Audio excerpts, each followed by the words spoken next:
Un, 2, 3, go! Bonjour tout le monde, j'espère que ça va bien. Mon nom est Rick de la plateforme Boxing Club. On va parler de boxe encore une fois aujourd'hui. Et on va parler d'un combat qu'on a vu dernièrement, très légèrement, mais très brièvement, pardon. C'est celui de Teofimo Lopez qui s'est battu contre Shakur Stevenson, donc en super léger. Donc, comment avez-vous trouvé donc ce combat-là, fan de boxe? Donc, c'est un combat vraiment bien disputé. Et puis, Shakur Stevenson a gagné ce combat-là.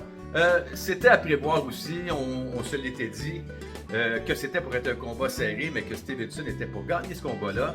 Ça n'a pas été si serré que ça comme combat. Ça a été un peu une domination de Shakur Stevenson, ce combat-là. Un peu surprenant. Mais je vais vous poser la question suivante. Pourquoi que Shakur Stevenson gagne tous ses combats? Pourquoi qu'il gagne tous ses combats et qu'il domine ses adversaires un après l'autre? Donc, et voilà. C'est une question que je vais me permettre tenter de répondre de mon côté. Si vous avez des points, n'hésitez pas à me les rapporter. Vous êtes la bienvenue. Ensemble, nous allons pouvoir faire un bon travail. Donc, à savoir pourquoi que Shakur gagne donc tous ses combats d'une façon très dominante, fan de boxe.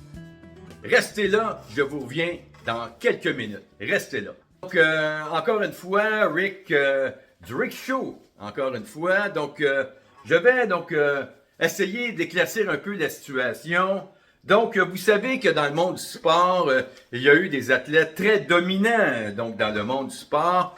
Je parle, avant Mohamed Ali, on parle des grands athlètes de l'époque et après donc Mohamed Ali. Donc, je vais commencer donc par Mohamed Ali qui a été champion. Donc, mais avant d'être champion dans les professionnels, il a été champion en amateur. Donc, ce monsieur-là. Il a gagné donc les Jeux olympiques de Rome en 1960. J'avais fait à l'époque un documentaire là-dessus. Ça a été donc un beau documentaire.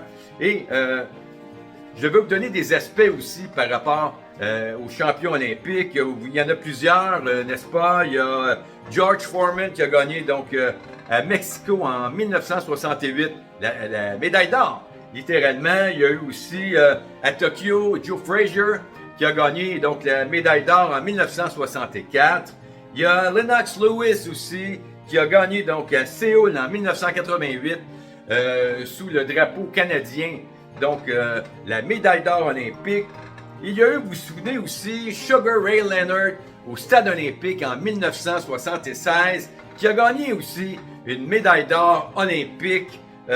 Tout un athlète, Sugar Ray Leonard. Il y a eu aussi Tony Yoka aussi qui a gagné une ceinture d'or, qui lui,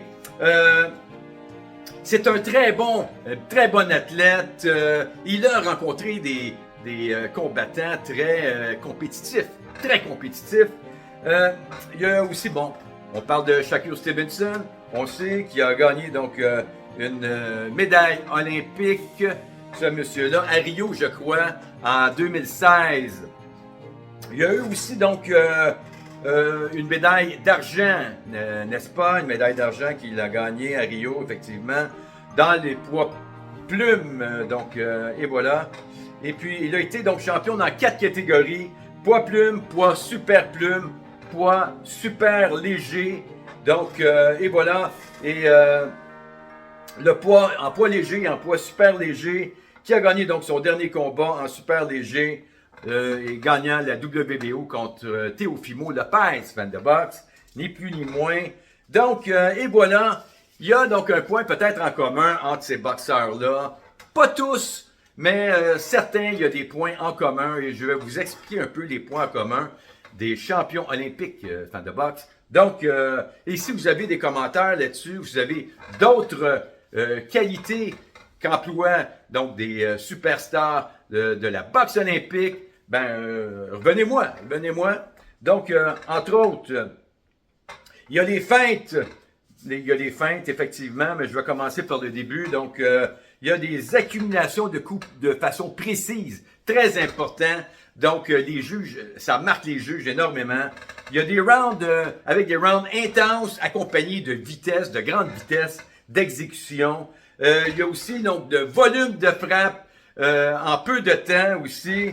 La technique, donc de la puissance pure aussi. Et voilà. Il y a de frapper aussi sans être frappé qui accroche les juges énormément. Il y a aussi de la qualité donc dans les déplacements sur le ring et donc des jambes rapides, donc avec une garde active aussi. L'explosivité aussi dans les attaques, donc qui résonne beaucoup les juges à ce niveau-là. Donc esquiver aussi en déplacement, donc c'est la même chose. Il y a aussi donc ça désoriente ni plus ni moins l'adversaire, donc de se déplacer rapidement sur le ring, donc avec des combinaisons très marquantes aussi. Donc, et voilà, fan de boxe. Il y a aussi d'autres choses. Il y a aussi donc les feintes pour ouvrir la garde visant donc la tête et le corps de l'adversaire. Et il y a des coups nets aussi, des coups nets, vraiment des coups nets. Et puis ça atteint énormément les juges. Et puis la gestion de l'énergie aussi. Quand on est dans un ring de boxe, il faut ménager son énergie dans des moments précis afin d'exploser à tout instant, fan de boxe. Il y a les entraînements aussi intenses pré-combat aussi avec des exercices intenses au niveau cardio aussi. C'est très important pour garder son rythme d'intensité au maximum à chaque round.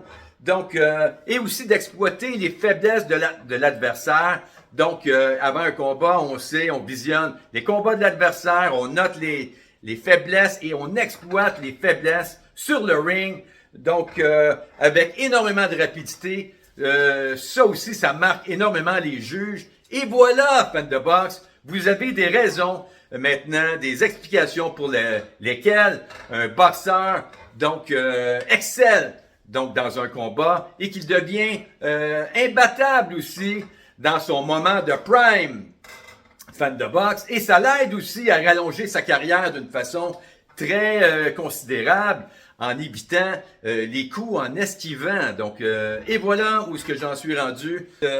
Vous savez, la boxe olympique, on n'a pas besoin de frapper fort. Il faut frapper souvent. Il faut toucher la cible. Donc, très important. Donc, et puis, si jamais on a à faire un KO et que ça nous permet de le faire, tant mieux, on le fait. Sinon, on s'entraîne toujours pour 12 rounds. Toujours pour 12 rounds. Donc, et voilà, de se servir donc de ces astuces, pas nécessairement de la force de frappe. Oui, on peut avoir des coups, beaucoup de diversité, donc avec beaucoup de puissance, moins de puissance. L'important, c'est de toucher l'adversaire et de compter des points.